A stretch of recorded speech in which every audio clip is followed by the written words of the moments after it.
Okay, so I'm Hillary Prince. I work at ESD 113. I'm our early learning coach, so I primarily work with preschool teachers, and I also love to work with kindergarten through third grade teachers as well. And I'll let Carrie introduce herself. This will be a good test. Yes, it will. I'm Carrie Blankenship, Regional Administrator for Early Learning, so preschool through third grade and special education at ESD 113 in Tumwater. Okay, so we're going to go ahead and get started today. Our goal today, when we were planning on this session, we were thinking of how, especially in this upcoming year, funds might be limited, and teachers have had an abundance of PD within this last year. So now how can we maximize the learning that happened in this last year within our own buildings? So with that, we'll go ahead and get started. If I can... I'm going to turn my closed captioning back on as well. There we go. So in the chat, if you could just drop your name, where you work, and what your position is, just so we can see the chat and say welcome to all of you.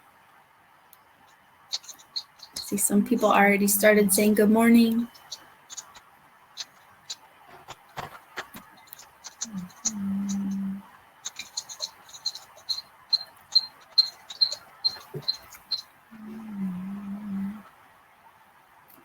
Denver, wow.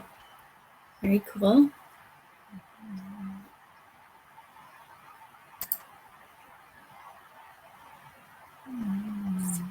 Very nice. Some familiar faces here. Elementary principal. Hawkinson. I used to play them in golf when I did golf in high school.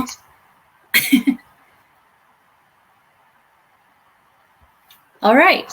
Thank you. If you haven't put your name in the chat yet, go ahead and you can still do that. We'll be looking at that. It's nice to see the wide range of people that are here. We're going to start off with a quick little icebreaker, and this will come into play later. But what's one topic that you could talk about for 20 minutes straight? It doesn't have to be education related. It could be any topic. COVID-19. Horses, Seahawk football, reading with children. Very nice.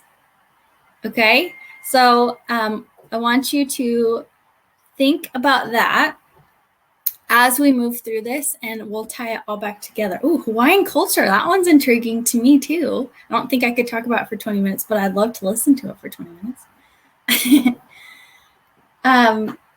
Okay, so here's our next science. Yes. So our goals today is we're going to learn the benefits of empowering our staff members, which I'm sure most of us already know, but it's good to have statistics to go with that. We're going to explore strategies to implement in order to increase collective teacher efficacy, and then we're going to offer you one tool to create a strengths-based culture. Sorry if you're getting that feedback right now.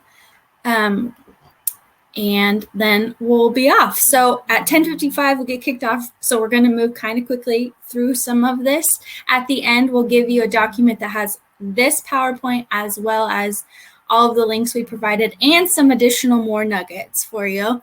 And then it'll also be a document that allows you to plan moving forward if you so choose to do that. So just know that that's coming at the very end. So you can't leave yet. Okay, so why tap into the knowledge of our building? We talked about that. I talked about this a little bit, touched on it, especially with COVID. Teachers had lots of opportunity to go to PD and also found, I think, where they were passionate about as well. And so I think it's important to tap into that. Also, we know that funding could possibly be an issue. So why not use the resources within it? In addition to that, it's more effective. So presentation theory, which is what we're doing right now, so the irony is not lost on us of what we're saying here, is only 5 to 10% likelihood of actually applying any new learning. So that's this kind of PD is not the most effective PD. It also gives tapping into the knowledge of our building. It gives teachers ownership over their own learning and teaching, so they get to say, well, what am I passionate about? What do I want to contribute to my staff? Or what am I passionate about that I want to go learn from somebody else? So it offers that differentiated piece of, well, so-and-so is really good at this one thing, and so I'm really excited to go learn from them. And people can be in different phases. I gave an example when Carrie and I were planning this of, I was working with a teacher in the building that I used to teach in, and a few of us did flexible seating, but we all did it just a little bit differently. So she had an opportunity to say, I'm interested in flexible seating, but I want to go see it in these 4 different classrooms and be able to see how each teacher made it their own and then figure out how to make it my own. So it offers that. I also added this quote that when teachers have a voice in decision making, they are 4 times more likely to believe that they can make a difference and 3 times more likely to encourage students to be leaders and make decisions. So how powerful is that? And then also it builds on strengths when we tap into the knowledge of our building. Most people feel more motivated when they start from ownership rather than feeling like there's something wrong. Carrie, do you have anything you want to add to that? I'm not sure she can hear me anymore. I can hear you. Okay. You're doing great. Okay. So you'll see at the bottom of all these as well, I put the source of where I get the data. This is also important, could be helpful if you decide to do some of this with your staff and you need some of that buy-in. These sources might be helpful with a little bit more information than what we can give in this short presentation. So how can we do this? One way is a pineapple chart. So I'm going to show you a quick video that explains this. If you cannot hear the video, I tested it already, but I'm hoping it still works. If you cannot hear the video, just drop it in the chat and I'll do some quick troubleshooting. But here we go.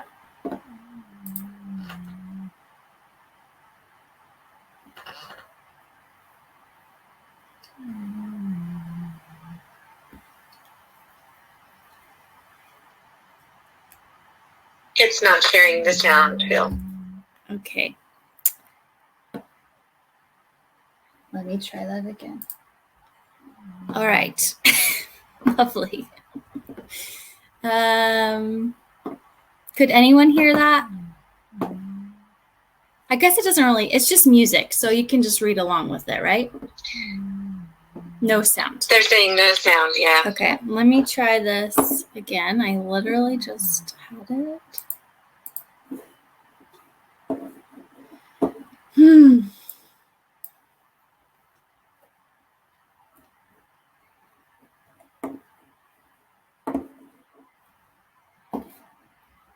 Sorry again for this. We can read along. Okay, I'm just going to start it over and just know that we'll read it with them because it's really just music playing in the background. And know that you'll have this after the presentation to come back and watch it again. If I can get my mouse to cooperate.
All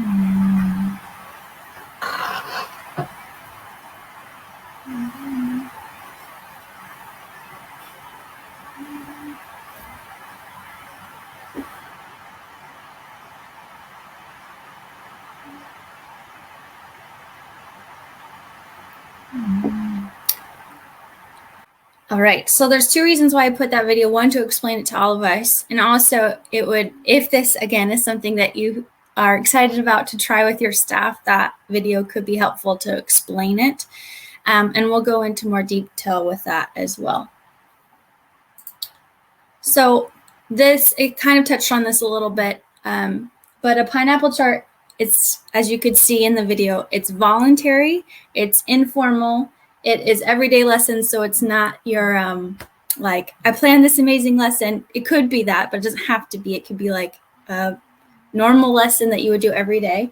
It is not an observation and evaluative bragging, and it's not only for tech-savvy people. So it's really for all teachers who want to partake in it. Down here, you'll see there's a source here that will go into all of these more in depth, but we'll just do it again verbally through here. So one of the things when I was in the school when we rolled this out, one of the things you have to think about is, how am I going to create time for teachers to do this? So there's a couple different ways you can do this. It could be during their prep time, that they could go in to other teachers' classrooms. Sometimes that gets tricky because then they're seeing the same topic or the same content being taught over and over, which could be fine depending on what their goal is. But if they're wanting to see something else, that just adds a challenge to it. Also, in the building I was in, we had instructional coaches, and so sometimes they would cover a class so that that teacher could go watch at other times. Principals also covered the class, counselors. So there's creative ways to do that. If you can hear my bulldog snoring right now, that's the sound you're hearing. Talk about something that I could talk about for 20 minutes. It's Phyllis, my bulldog, but we'll just keep on moving along.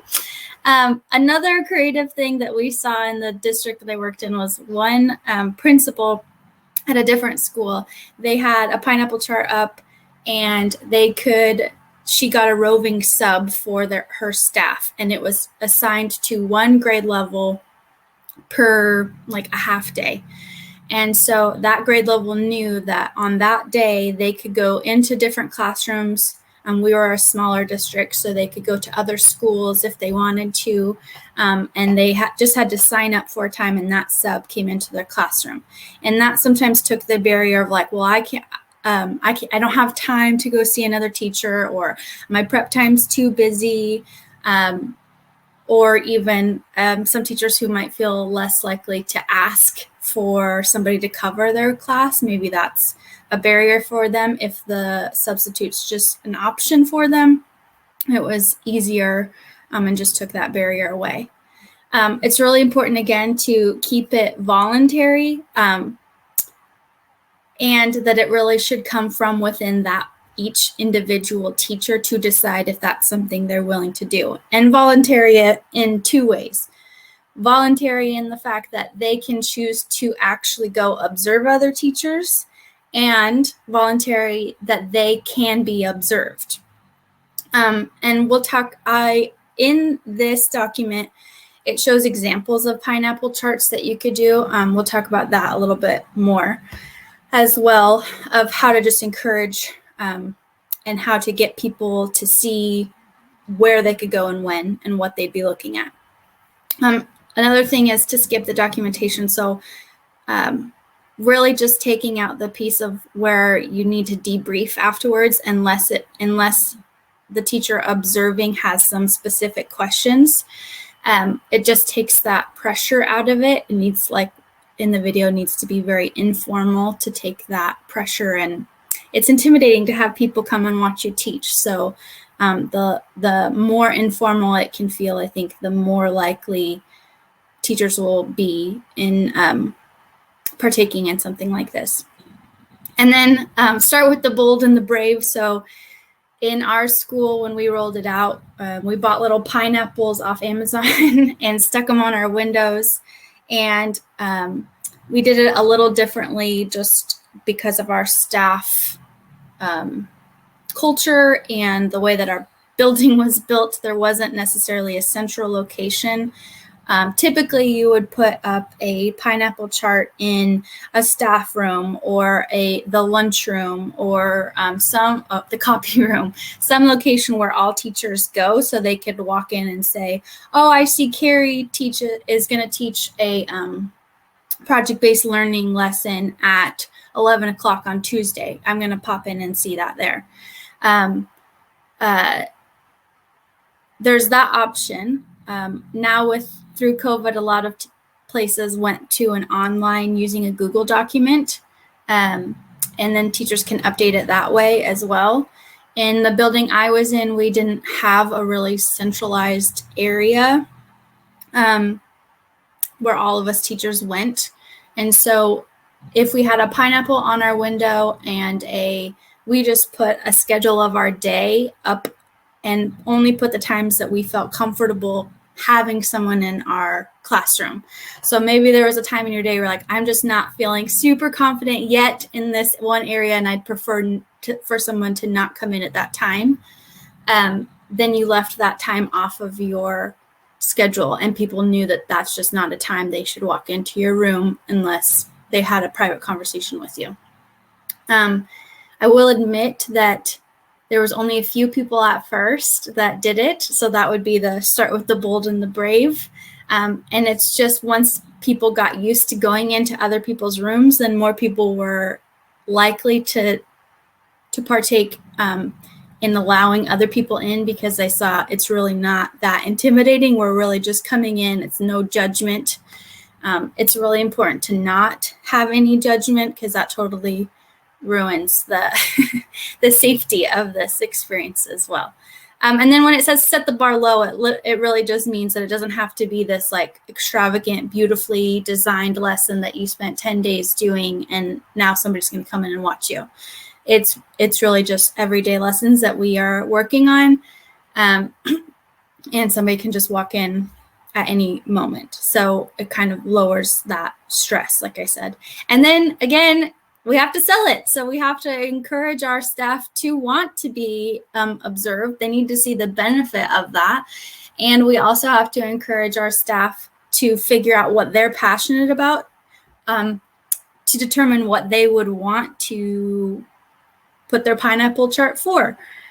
So again, it could be something where it's just your daily schedule and people can just come in and see different things.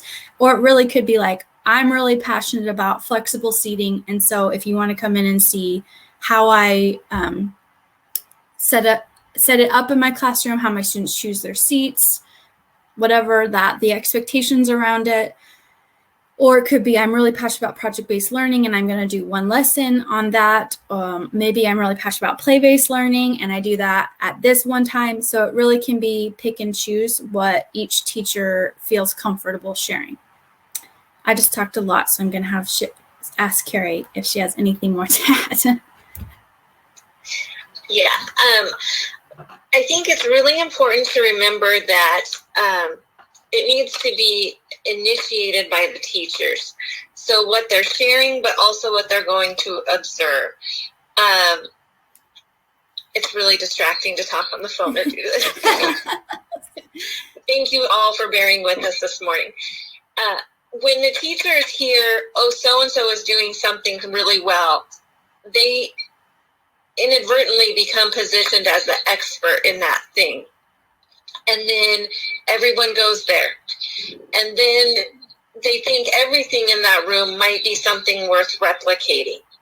And that's not always the case. Someone might do something really well with their reading groups, but they may have like a classroom management strategy that we don't want to use throughout the whole building.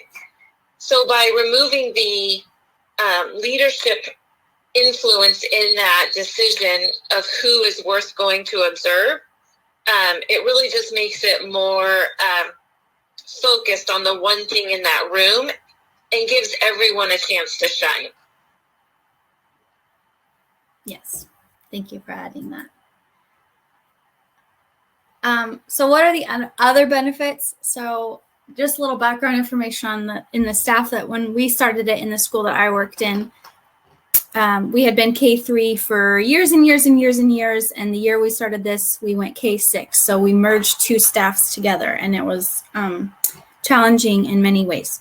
But this increased our staff morale. Like you can see, like this quote says, I'll give you a second to read it.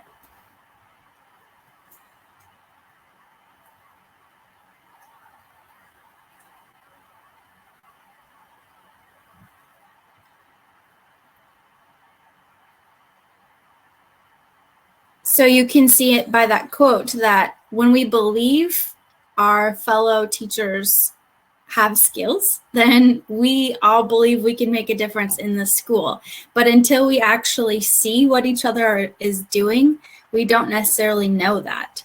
And so this was especially helpful in that sense when we really didn't know each other, when we were coming together and merging two schools basically together. We really had to figure out, like, can I trust this person? Is that person have the best interest for a student that I used to have? You know, all of that, those kinds of questions. And when we could actually see it being done in person, then it just helped us create that culture. I also think it empowers teachers. It's something I'm very passionate about, is to figure out what teachers are excited about and how they can continue to grow those skills. And I think teachers who had their pineapple up, the ones who came in and observed them learned, but I think the teachers who were being observed also learned a ton, because it just forced them unintentionally to really think through, what am I excited about? What am I passionate about? What do I want to share? And then they kind of went down that, for lack of a better term, rabbit hole of figuring out, trying to perfect that part of their craft. And it increases collaboration. So I was an instructional coach in this building. And so we would say, oh, if somebody said, you know, I'm really curious about, I'll give an example. A fifth grade teacher said, I have some students who still don't have their phonics skills, and I'm not really sure how to do that. I haven't taught phonics before. And so we partnered that teacher with another teacher and said, well, this person has a strong structure around phonics, and feel free to reach out to them and see if that's an option. And so that was another way. It wasn't necessarily on the pineapple chart, but just creating that culture of, like, it's okay to have open door policy, then created opportunity for that as well. And maybe the best part is that it's free. You don't have to pay for somebody to come do all of this. It's free, other than if you decided to get a sub or something like that.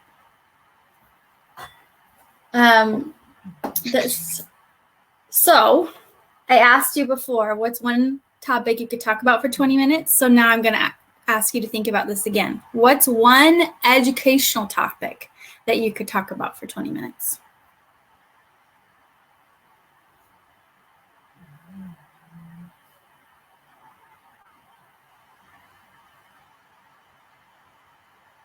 PLCs, equity, Schoology.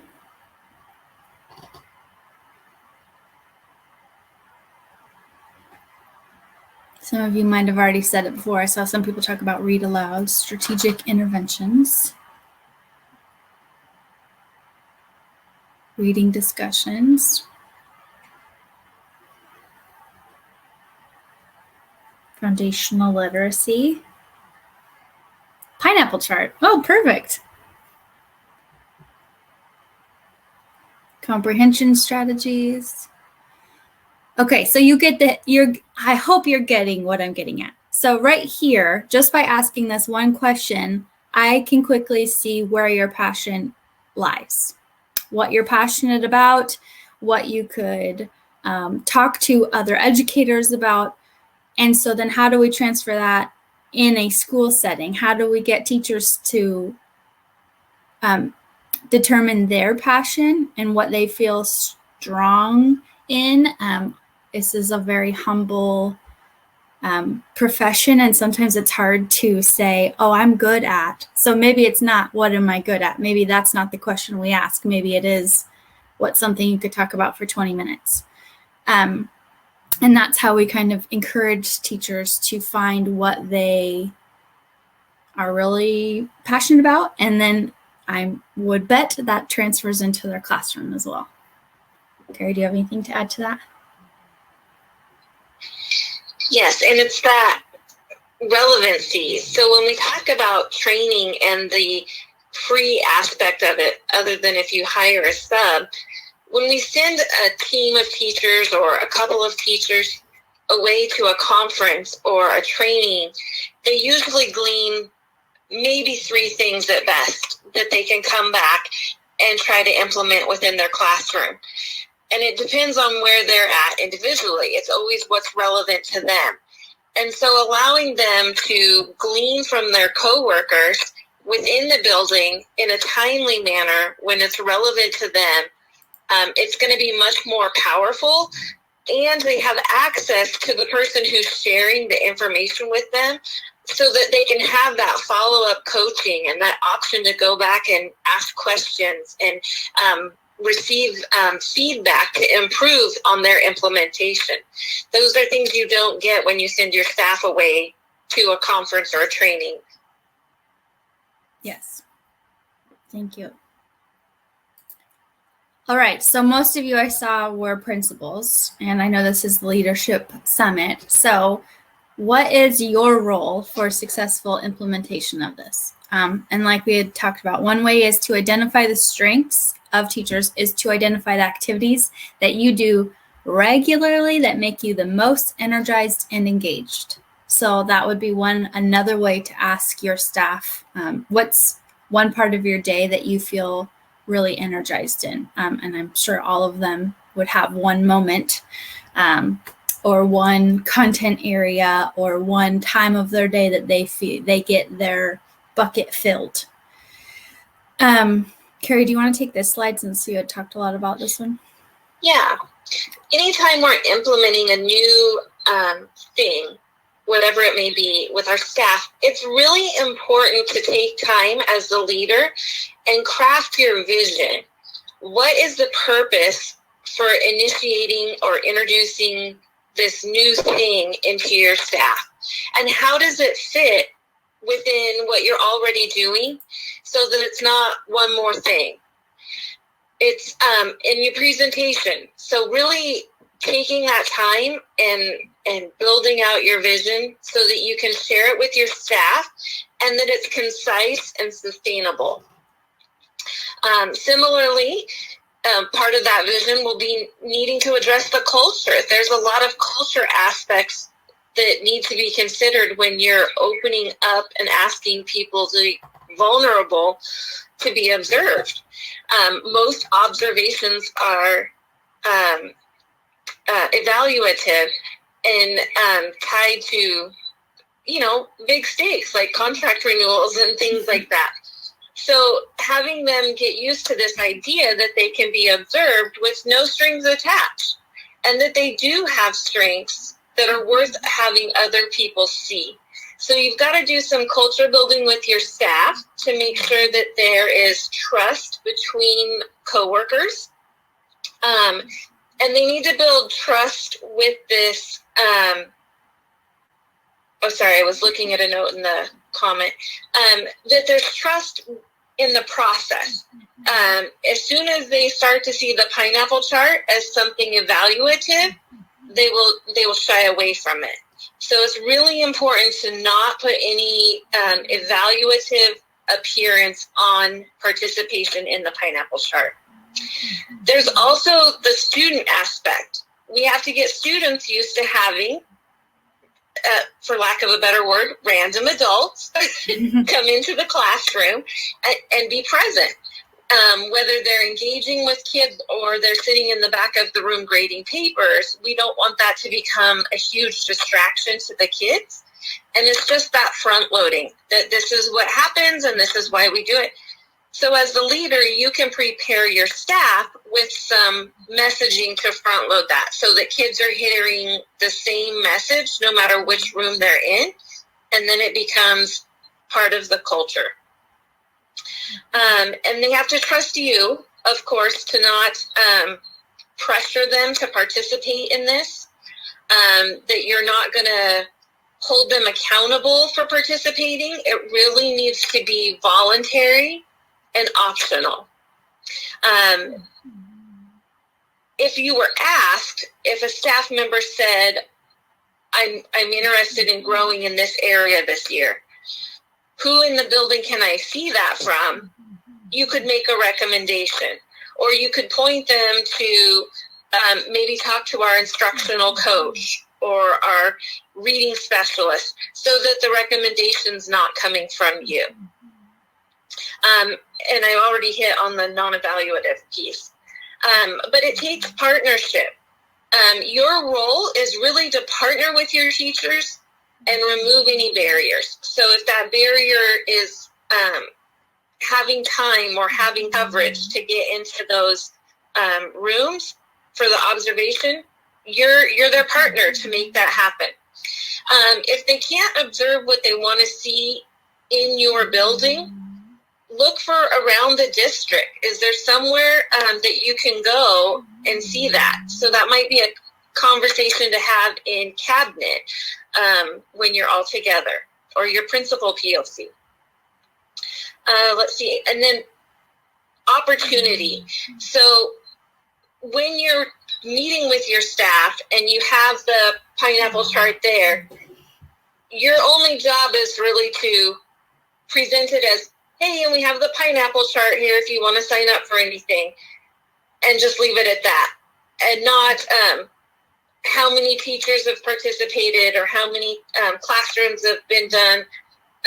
We just really want to have the opportunity there. We want to remind them that it's there so it stays fresh, but we don't want to pressure them to partake in it. And again, that comes back to that vision and the purpose. So really spelling out that it's for their benefit, at no cost, timely, and really focused on what is relevant to them would be important components to highlight when you're rolling out the implementation. Yeah, and just as Carrie was saying, as she said it, but just to reiterate it, I don't know how many times I've gone to a training, even with a group of people, and when we come back, we have to really talk with each other to remember all the parts and remember, well, how do we do that again? And how powerful it was when we started doing the pineapple chart, instead of having to try and remember everything you learned from the training on your own, to actually go to that person and say, how'd you set up this part? Or ask whatever questions you had, or sometimes it went into the next step of, can you come in and observe me doing this so that I can get your feedback, if teachers had built that trust. So it can morph into other things as well. So that's just another thing. When you look at this, when you get this resource, at the bottom where it says resource, there's actually a quiz there where teachers can take to determine what their strengths are. So that's another option to kind of get that going. And in the notes of this, I'll drop it in the chat. We also put, some of you might have done it, but like some team building activities. So there's a compass personality test that just gives people a good idea of who they're working with, and maybe how you have to frame your questioning, or maybe, different things like that, of knowing how to work with people that might be the same personality as you or different. And then also there's something in here that we just put. So it says yay and yuck. So in case you see that, we would do that in our morning meetings with students, but I also could see the benefit of doing that with staff during staff meetings to really build that time of what's something you're excited about and what's something that maybe you're not so excited about, because both are valid and we need to honor both of them. So I I'm going to drop, hopefully, in the chat. This is the Compass personality test if you're interested in taking a look at that. And like I said, all of these resources will be available in the document that we share at the very end. So we have about 15 minutes left. I'm going to share the document and I'm going to actually open it up. But we wanted to give you some time to really think through this. You're welcome to sit in here and you can ask questions in the chat. If you are ready to go after I share this, that's totally fine too, but I'm going to open up the note catcher. So it'll force you to make a copy so that each of you will have your own and it's not everyone writing in one. Slowly but surely. So it'll look like this. This is the link to the Google presentation. You're welcome to use that in any way. There's the articles that were at the bottom of most of the slides, and there's also some additional ones that were not, some additional videos. This video right here actually is a school explaining how they did it. And it actually has like teachers talking and admin talking about how they rolled it out. So that could be another option to look into. And then we just dropped any considerations for you to be thinking about maybe how you would roll this out to your staff. So with that being said, I'm going to drop that in the chat. And again, if you have questions and you want to hang on and ask us, you're welcome to. Before you go, we just ask, what's one thing that you plan on doing to maximize the expertise in your building after listening to this?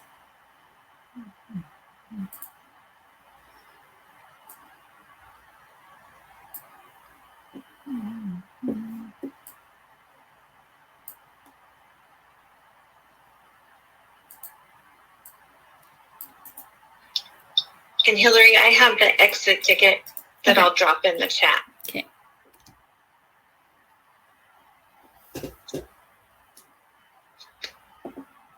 Jackie says, talk to staff about what they feel passionate to teach others. Very nice. And if you didn't hear that, Carrie also dropped an exit ticket in there. That just gives us more feedback on what we could do to improve things next time.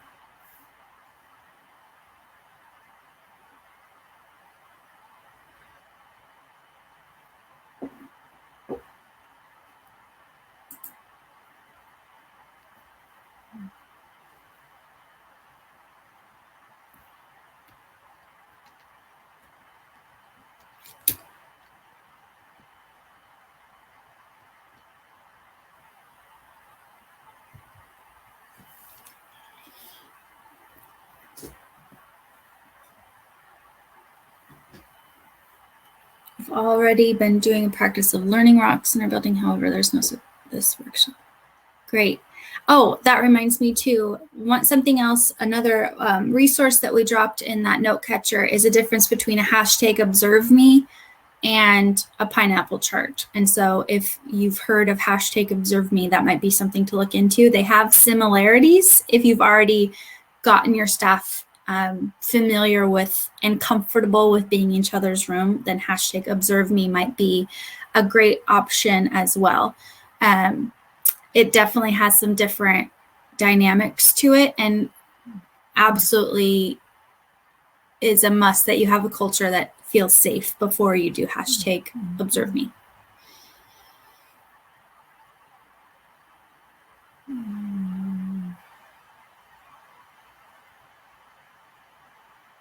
Yeah, starting in a new district, so evaluate and then build a culture of trust that will enable this work. Yeah, absolutely.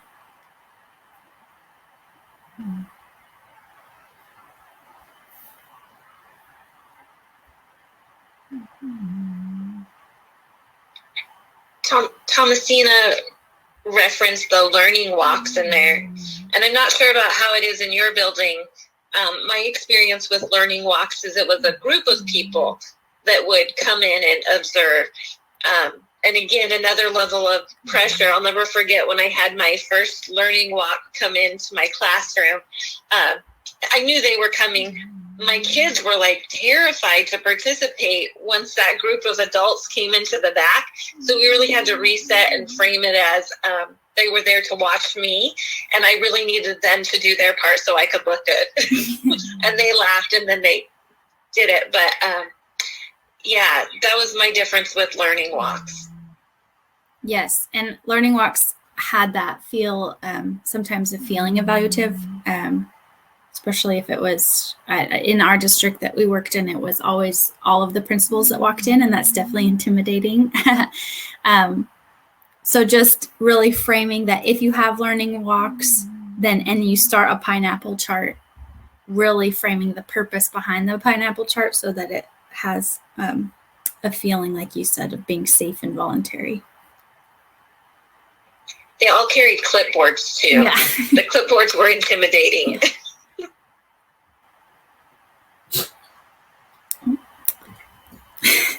You can hear my dog again. Apologize.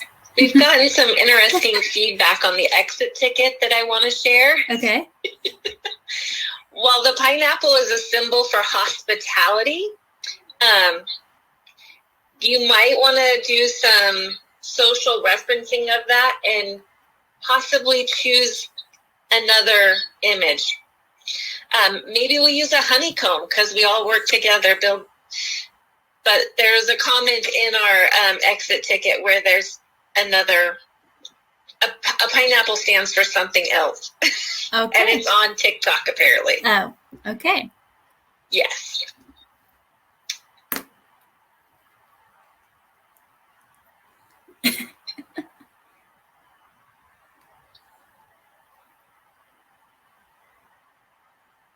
All right. Well, there's about 5 minutes left. So thank you for all of you who came and are still here. Will this session be provided? It will not, but I do know that the sessions are recorded, and I think they get sent out in a week or so. And you have access to the presentation and all of the resources in the link that we shared as well.